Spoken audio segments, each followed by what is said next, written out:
And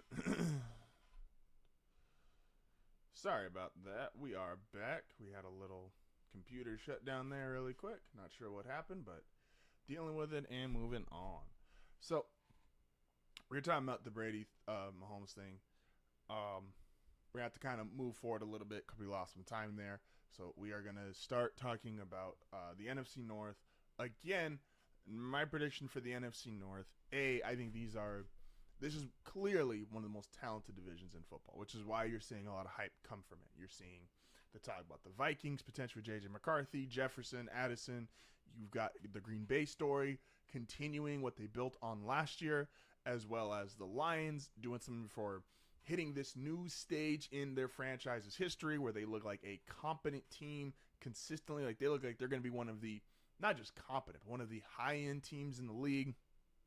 And then you've also got the Bears, Caleb Williams, Romadunze, Keenan Allen, Sweat from last year. Like everybody looks like they are improving. Everyone is really talented. So this list, by the way, is not just.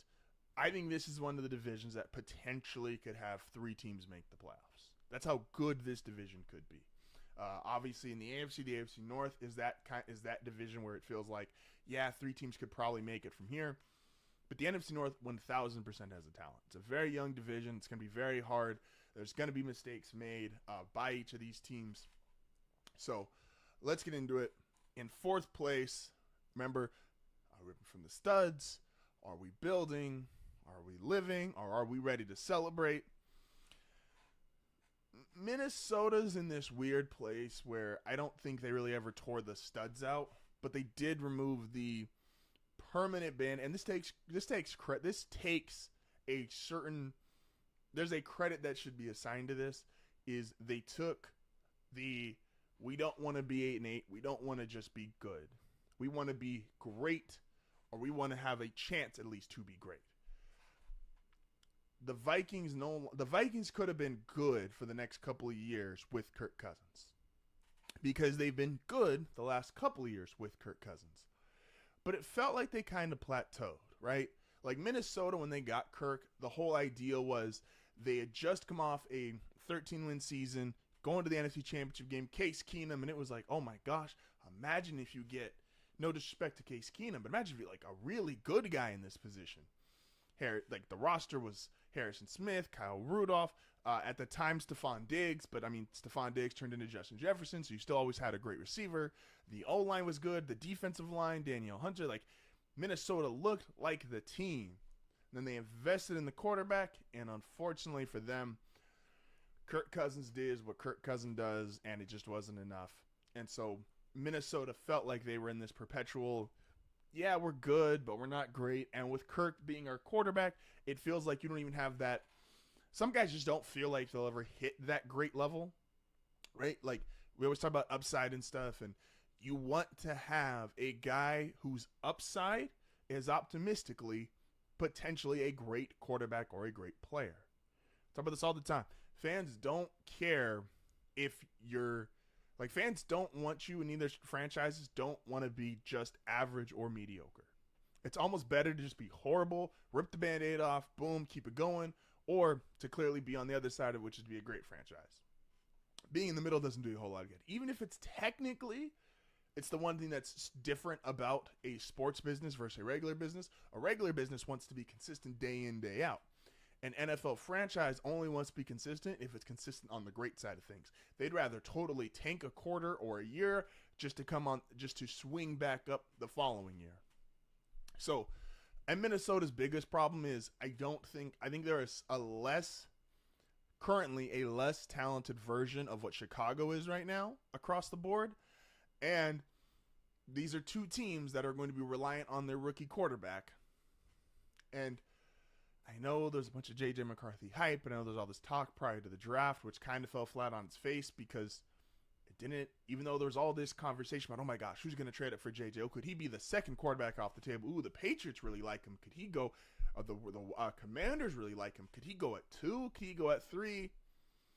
The reality was he went at 11. They traded up a pick, or went at 10, I'm sorry. They were at 11. They traded up to 10 to select him. So it kind of showed you that even though there was this media narrative and maybe even planted narrative by NFL GMs or teams, the reality was J.J. McCarthy was not viewed in the same light as these high-end quarterbacks from his draft class. And so if I had to take him or Caleb Williams, I'm going to take Caleb. And we're going to talk about the Bears, obviously. But the Vikings at least have now put themselves in a position where they re-signed Justin Jefferson. And now, because that's going to be your goal, is to keep Jefferson happy. Because he's that great of a player that even in 4 years, he's still going to be one of the best, if not the best receivers in the league. And is he going to want to stay? So it's make Jefferson happy, try to win while you have him, and take advantage of your team while you have a rookie quarterback. But I don't think it's this year. I think if McCarthy ends up being what they potentially think he can be and his biggest supporters think he can be, then yes, there's absolutely a chance that he will turn into their franchise quarterback and they're going to make a steal off him because they're not going to have to pay him anything and they'll be able to scale his pay in a way. Again, remember, if you do it correctly, you do not have to be void of talent. So you could still have him, you could still have Addison, you could still have Jefferson, you could still have these other guys there on the roster, Hawkinson. Like, remember, this was a team that was talented enough. They were winning with Josh Dobbs at quarterback. No disrespect to Josh Dobbs, but that's not exactly, we understand this, right? So not only, like, the Vikings are in this, we've made all the correct steps. We believe we have the coach. We believe we have the quarterback. We have a handful of stars. I just think, as I said, with most teams in this division, it's really young. Jefferson's young. Like, even your stars are young. So there's going to be some growing pains. And this is going to really test, is Kevin O'Connell, this is the other side of being a genius. Can you teach college kids, which I think he has shown he can, which are, for the reference, college kids are older, college kids are more motivated, they're paying money for the class. There's a certain, not just they don't have to be there, they want to be there. And O'Connell currently has shown he can work with those guys. Jefferson wanting a contract, Kirk Cousins wanting to prove he could take that next step. These are the guys he's had success with so far. But is he going to be able to have success with a elementary school class, which is what he is dealing with more this year? Is he going to be able to, get you the basics, your ABCs, your 1, 2, 3s? Can he teach the kid that doesn't want to be in class that day? Can he teach, the kid who needs a little bit more help than the others, and you can't just stop the whole class to move this one kid along? Can you handle Justin Jefferson now that he is paid? Can you handle a rookie J.J. McCarthy? Can you handle Addison, who he is now looking to get paid himself? Like, that's going to be O'Connell's next step of, hey, show me how great are you at this? You've taught the college class. You've taught the older kids. Now I need you to teach younger kids because our team is really young. Can you keep it going? And again, I think this division is really talented. I think this division is going to be really competitive. But someone's got to finish in fourth place. And for me, that's the Minnesota Vikings. In third, and I've gone back and forth with this a bunch, I think this is still potentially, and I've been saying it, I think this is potentially still a playoff team. But the Chicago Bears come in third for me.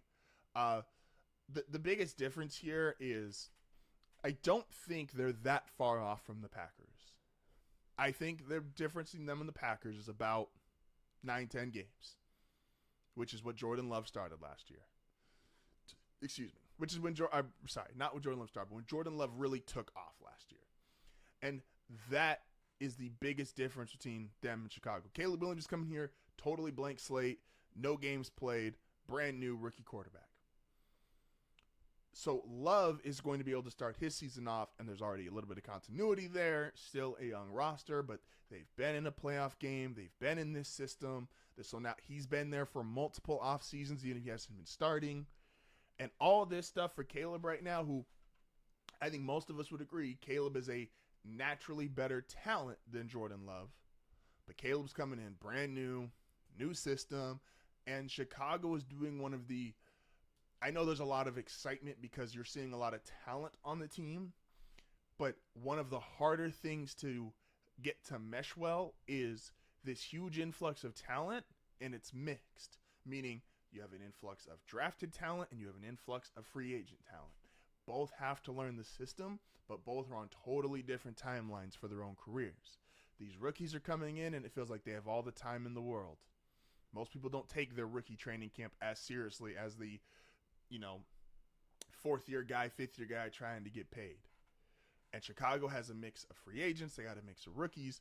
They're going to try, it's not going to be day one Caleb Williams just throwing it all around to Rome Odunze, Keenan Allen, and DJ Moore. DJ Moore just got paid. He's going to want that contract. Like, Chicago looks great on paper. And I think there's an argument on paper they look as good as anybody besides the Detroit Lions in this division.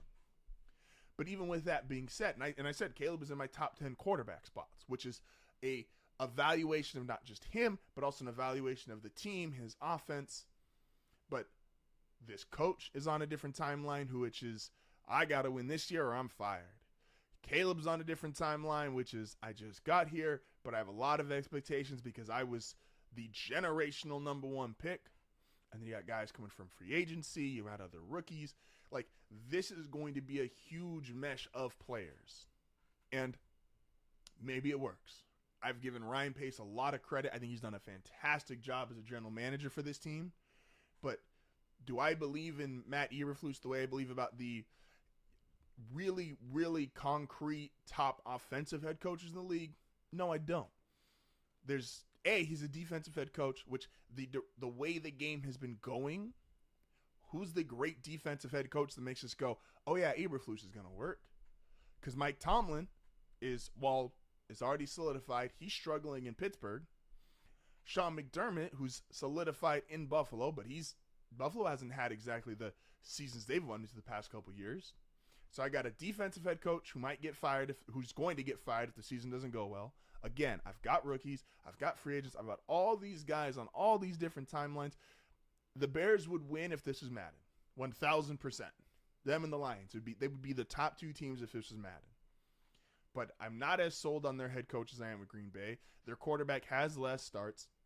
Green Bay basically brought their entire roster back. Chicago did a facelift. Now, while I think it's a positive facelift for the long-running direction of the franchise, that doesn't necessarily equate to this season. And, like I said, this is the one division, with all that being said, they could absolutely get 3 teams into the postseason. I 1,000% believe Chicago, Green Bay, and Detroit could all make the playoffs. But if I have to rank it in division, Chicago started pulling studs a year ago, so they are currently living inside this house, and we're going to see, it's a first-time home buyer. Are they actually going to love the house? Everybody buys their first-time house and says, this is our dream house. The reality is sometimes it's just a house. But like I said, I like what Chicago's done. On paper, Chicago has a lot of talent. This would be a great Madden team. But if this is all going to work, is going to depend on a bunch of factors that I just can't guarantee are going to be better than what Green Bay or Detroit is presenting, especially for this upcoming season. We're going to take a quick break here. Coming back on this side of the break, we're going to give you our top 2 teams from the NFC North. This is HardFoul Radio.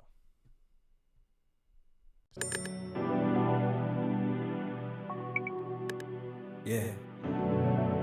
It's facts.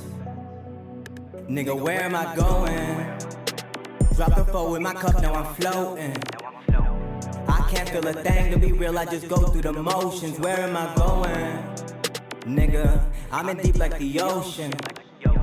I've been in my bag, everybody around me, I'm ghosting. Where am I going? Drop the 4 in my cup, now I'm floating. I can't feel a thing, to be real, I just go through the motions. Where am I going? Nigga, I'm in deep like the ocean.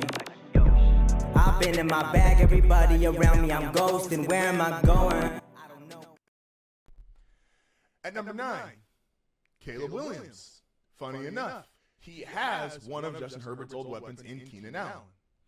If you look at what the Bears did, and I don't like hyperbole statements, but this is one that works, which is Caleb Williams probably has the best situation for a number 1 overall pick in NFL history. At number 4, this is the one we're probably all a little too high on, but it's okay. I am drinking the Kool-Aid, and that is C.J. Stroud with the Houston Texans. DeMeco Ryans, C.J. Stroud, Nico Collins, just how we always say, or we've been saying since this era of rookie quarterbacks, when guys play right away, you pretty much know right off the bat. Which leaves us with number one, and I know it's the best situation because most people don't even think the quarterback's all that good or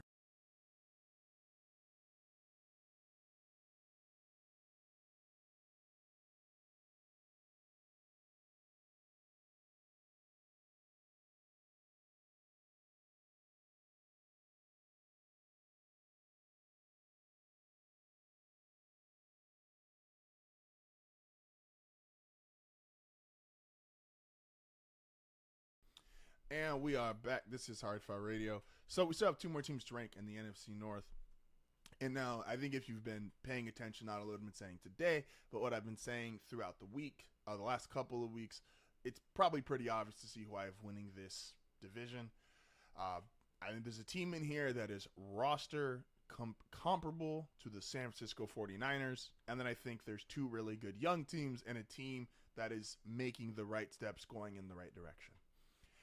So with that being said, the number 2 team for the NFC North, and again, 3 teams could make the playoffs, that is the Green Bay Packers. I'm not as sold on Jordan Love as everybody else is. I talked about last week, and I just put the video out today. Go check that out. Jordan Love's contract, this is going to be a case study. Just to repeat it really quick.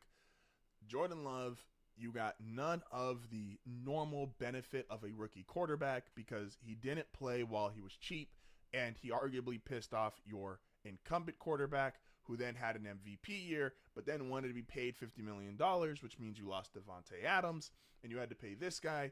And the second Jordan Love proved that he was good, he's now one of the top 5 highest paid quarterbacks in the league. And Green Bay, while yes, they do have all this young talent, because of the way they were paying Rodgers, then they had the dead cap year, which was this in-between year, and now they'll be paying Jordan Love max money starting next year. This team, that they're in this odd position of they pretty much have to win it this year and next year, and I just don't know if they're good enough to do it because they're not a normally run franchise, no ownership, so the general manager basically makes all the decisions, and that's kind of how far they go. Now, they're unique that there's a chance they have ran into the greatest 3 consecutive quarterbacks in the history of ever. To go Favre, Rodgers, and now possibly Jordan Love. I mean, Dolphins fans, Bronco fans, we're just like, what the fuck? We only get one quarterback right, and then we're still looking for a successor. They've gone boom, boom, boom all the way since 92.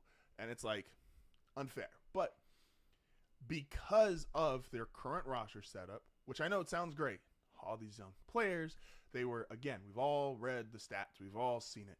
The average age, I think, was like 25 or 26 and a half. And it was the youngest team ever to make the playoffs and the youngest team ever to do this and the youngest team ever to do that. You're not, because of, A, where these guys lined up in these contracts, and with Green Bay, there's too many to go one by one. You're not going to be able to pay everybody. You're not going to be able to keep everybody. And because you've been paying top of the market prime quarterback money for the last several years, and you're going for 4 more years of it, you're not going to be able to keep this roster together. And if this roster can't figure it out within this year or next year, and I think I like them at coach, I like them at quarterback, I like them at receiver, I like their defense. There's so many things to like, but nothing that they have on their team is quite elite. There's a lot of really good. There's a lot of exciting. There's a lot of splash factor, like, ooh, they should be this good. Ooh, they should be that. But nothing feels clearly elite. Nothing feels, oh yeah, this is one of the best units in the NFL, whether they want to go secondary, linebackers, receivers, whatever, O-line. But they're going to have to play like that, and they're going to need several breakout stars who they're not, then, once the guy breaks out, you're not going to be able to keep because you've already committed to Love. Again, I've talked about how GMs are supposed to spread this stuff out. The Packers had no way to spread this out. Rodgers is making $50 million a year. They lost Devontae Adams because they weren't able to pay Devontae what they wanted, and because they waited on him as well. Then you have the dead cap year where Rodgers is gone, and now you've got Love, who this is the 1 year he's not going to go crazy against your salary cap, and then starting next year, he's making the $52.5, $53 million. So that is going to impact your roster construction going forward. It impacts the choices you make this year. I said, I like Matt LaFleur. I think Matt LaFleur has shown that he is, if Sean McVay, Kyle Shanahan, and Andy Reid are tier 1 head coaches, I think Matt LaFleur has proven he is in that tier 2 range. But a tier 2 head coach, a tier 2 quarterback, and really not even tier 2 because tier 2 was the Allen, Burrow, and Josh Allen. Yeah, Allen, Burrow, and Lamar Jackson tier. So you got a tier 3 quarterback, a tier 2 head coach, and a bunch of young guys who you hope all play around a tier 2 to tier 3 level. That makes for a good team, but not a great team. And if this team wants to fully capitalize and realize what it could be, they need a lot of these guys to hit and enter that great elite tier. Like this roster, if it was done contractually different, you can make an argument it's going to be as good as the Lions or the Niners. And they're so young, you would get the full, not enjoyment out of it. I mean, from a fan's perspective, enjoyment, but you'd get the full usage out of this roster if contracts are done differently. But Green Bay can't afford to do contracts the same way every other NFL team does because they just outright don't have an owner who can say, snap his fingers and go, boom, get this done. They're ran differently than everybody. If Denver had Green Bay's roster, you'd have a dynasty in the making because the Waltons could just sit there and say, all right, start paying this guy, and then schedule this. Like, he could just start saying, hey, we're going to start handing out checks, handing out money, and this way we're going to do it. GM, make it work finance-wise. They don't have that in Green Bay. So I like Green Bay's roster a lot. I think for this year, they're still better than Detroit and Chicago, obviously, and I think that's because Jordan Love already has that head start on them in regards to Williams and J.J. McCarthy.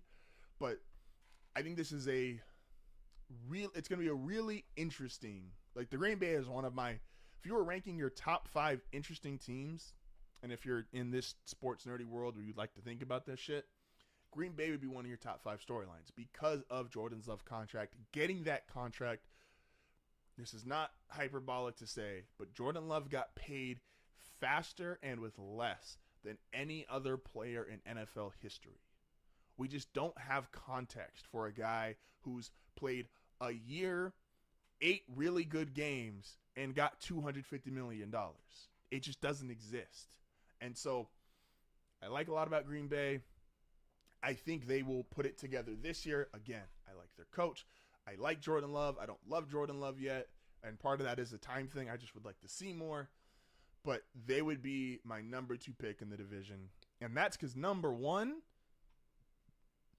the Detroit Lions might be the best team in the NFC.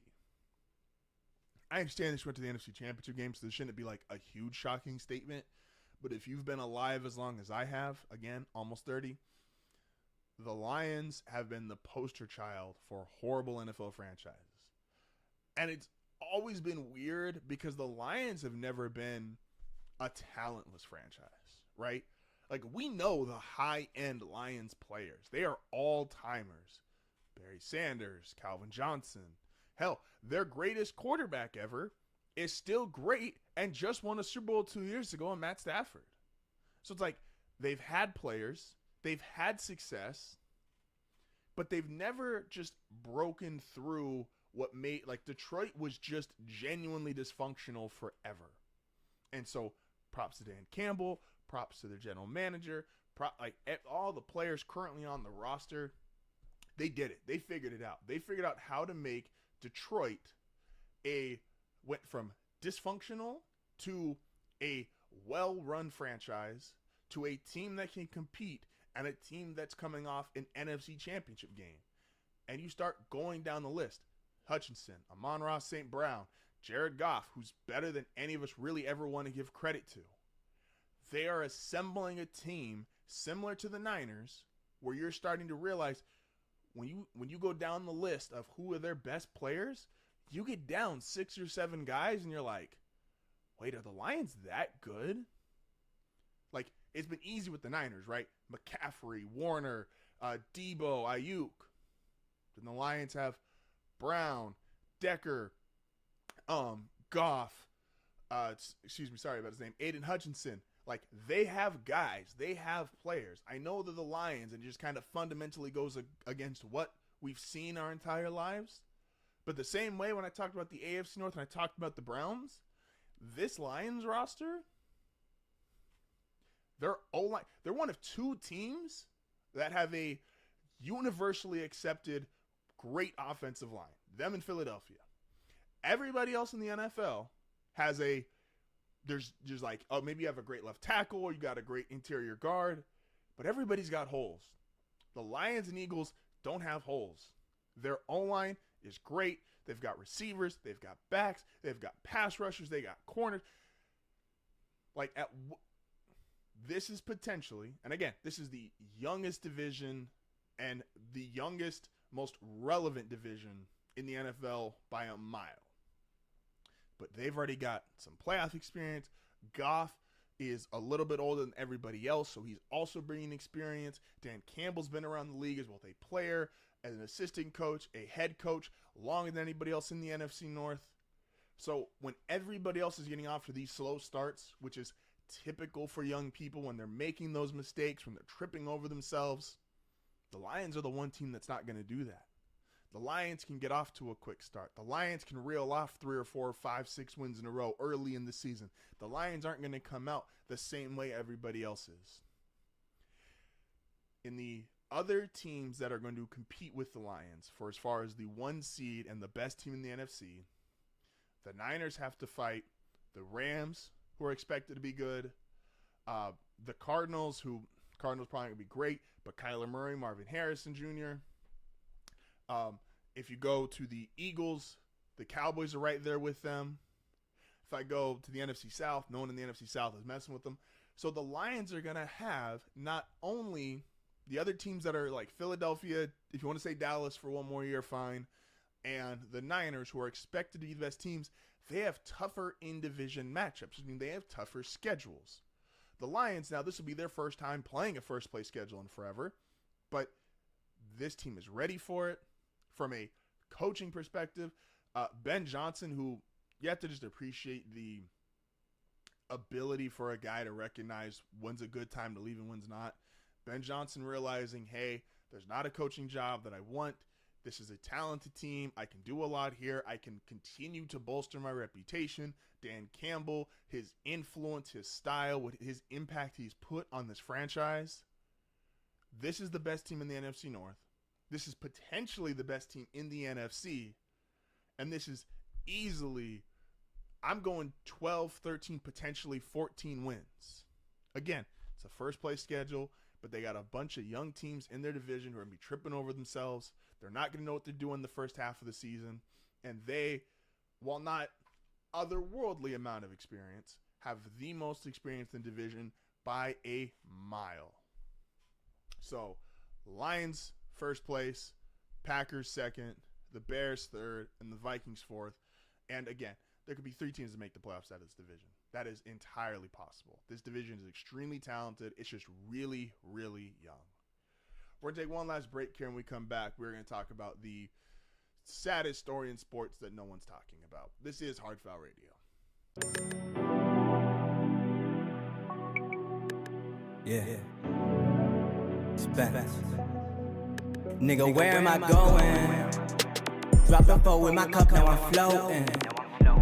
I can't feel a thing, to be real, I just go through the motions. Where am I going? Nigga, I'm in deep like the ocean. I've been in my bag, everybody around me, I'm ghosting. Where am I going? Drop the phone with my cup, now I'm floating. I can't feel a thing, to be real, I just go through the motions. Where am I going? Nigga, I'm in deep like the ocean. I've been in my bag, everybody around me, I'm ghosting. Where am I going? I'm curious to see, and this isn't really the week to be talking about this kind of thing, but like I'm curious to see. I think Naruto ended a long time ago, right? Valid. Yeah. Almost 10 years Naruto, now. yeah, Naruto ended a long time ago. The Boruto anime is stalled. I think there are a lot of people online that, and I think Dragon Ball follows the same thing. I think a lot of people online got a lot of clout from, and made like careers off of Those Naruto predictions. And I'm really intrigued to see what happens when people that have been doing this with, when people that have been doing this with One Piece for a long ass time, like Grand Line review. What else are you going to review? The Grand Line. Line? Hunter x Hunter. That can never fail him.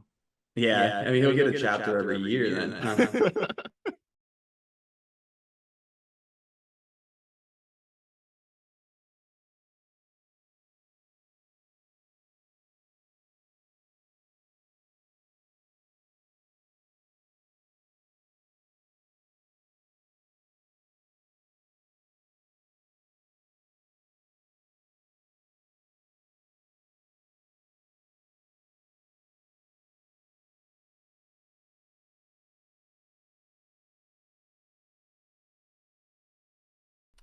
And we are back. This is HardFoul Radio. So I want to talk about, in my opinion, what's like the saddest story in sports that just no one's talking about. Baseball, if you've been paying attention to us at all, we've been talking about the demise and the decline of baseball. Again, people in these big networks, FS1, ESPN, they're all calling this time the slowest time of the year, and it should be the time baseball takes over. There's no NBA, the NFL offseason. Like, this is baseball's time. This was the number one sport in America at one point in time. And unfortunately, I could doom and gloom baseball all day. I've done it before. But the thing that makes me genuinely sad when I saw this story, we've been seeing a lot more of it recently, but it really hit that it was a huge story 4 years ago, and now it just seems like ho-hum. And that is Mike Trout of the Angels is out for the season again with another injury. And Mike Trout, for context, is a guy, I've told the story before, I'll repeat it really quick, where Tony and I were on Xbox, and Buster Olney came on and said, hey, this guy the Angels just called up might be the best. A scout said this might be the best player you've ever seen. And him and I laughed it off because we're like, have you seen Albert Pujols? Have you seen Miguel Cabrera? Like, have you seen Clayton Kershaw? Like, there's these other guys, who are so dominant and so great in this sport and in this space. It's like, there's no way. And that person ended up becoming Mike Trout, and we were obviously wrong. And Mike Trout at one point, and this is how great he was, I used to argue, he was better at baseball than LeBron was at basketball. Like, that's how much better, that's how great he was at the sport. And we were talking earlier about how when one guy is truly great, that he's just separated himself for the field. Mike Trout separated himself from the field. This is a guy, second year in the league, first full year. Just run through this with me really quick. Just hear me out. This is someone who is just sad that an all-time career seems to be getting stolen from all of us, including the player, because his body is failing him. Mike Trout in his first full season, 2012, an MVP, Rookie of the Year, an All-Star, 49 stolen bases, batted .326, 30 home runs, right out the gate. Okay, there's something here. Buster and this anonymous scout, they are onto something. This guy's crazy. Next year, 27 home runs, and his RBIs I'm not going to go over because Trout's always batted first or second, so his RBI count's always going to be a little bit off, right? 27 home runs, 323, 33 stolen bases, and he's walking more now. Has on bases goes up to 432 in this year. Another MVP. Then we got 36 home runs. Stolen bases come down to 16. He's not running as much. And then we go 41, 29, 33, 39, 45. These are his home run counts year after year. There's MVPs in there. There's, in 2014 specifically, that was the year the Angels led the American League in wins. Trout was from 2012 all the way until 2020 was number 1 or number 2 when baseball does its top 100 ratings, which is by far a far better list than the NFL one. Was number 1, or his lowest ranking was number 2. That's how great he was. You could no longer say how good he was. That's how great he was. Yes, there was frustration with fans that the Angels didn't make the playoffs, and the Angels, unfortunately, have just not proven to be a good and definitely not a great organization. And there's an argument they haven't been a good organization, which is why I've even seen the things with Ohtani the last couple years. But Trout had separated himself so much from the field that Bryce Harper, a champion and multiple-time MVP in his own right, isn't in Trout's class. And Harper's going to be in the Hall of Fame. Harper was a 16-year-old phenom. Harper is an incredible baseball player, still going. He was not on Mike Trout's level. He wasn't in Mike Trout's class. Oh, well, who else did he debut with? Manny Machado. Champion, all-star, an MVP caliber player, $300 million contract. Not on Mike Trout's level. Mike Trout was up here. The rest of the field was off screen. And why it's so sad is because we now live in a world, where 4 of his last 5 seasons, we have 53 games played, 36 games played, 82 games played, 29 games played. I used to always say, and if we want to go for those that are like, oh, well, maybe he's just not the player anymore, it's not just injuries. In 2022, when he played 119 games, 40 home runs. He was no longer running. He hasn't been the base stealer since the early part of his career, but 40 home runs in 2022, his last healthy season. But 4 of the last 5 seasons just totally gone due to injury. The majority of them gone due to injury. Yes, in 23, he played half the games. One of my reasons, and I've always been a huge Ken Griffey defender and a huge Ken Griffey supporter, the most insane stat in sports to me for years was Ken Griffey Jr. had 600 home runs and 600 games missed. My brain just couldn't fathom how that worked. I didn't understand it. If you ever tried to hit a fucking baseball, it's just a different kind. It's just an entirely different experience. And that's trying to hit a 40 mile an hour from the pitching machines. Ken Griffey hit 600 home runs and missed 600 games? Never going to see anything like that again.